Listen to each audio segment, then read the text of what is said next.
مگر کوئی بھی سراغ نہ مل سکا اور بالآخر انہیں لاپتہ قرار دے دیا گیا۔ ناظرین، حالیہ دنوں میں جب برف پگھلنے کا سلسلہ شروع ہوا تو مقامی چرواہوں نے گلیشیئر کے کنارے انسانی باقیات کو دیکھا۔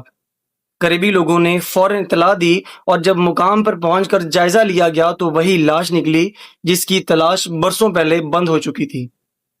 حیرت انگیز طور پر نصیر الدین کی جیب میں موجود شناختی کارڈ اور دیگر سامان مکمل طور پر محفوظ حالت میں تھا، جس سے ان کی تصدیق کی شناخت ہوئی۔ ان کی شناخت ہوئی اور ان کو ان کے جو آبائی گاؤں ہے وہاں پر پہنچا دیا گیا۔ ناظرین، مقامی افراد کے مطابق یہ ایک ایسا واقعہ ہے جس نے پورے علاقے کو حیرت اور افسوس کی ملی جلی کیفیت میں مبتلا کر دیا۔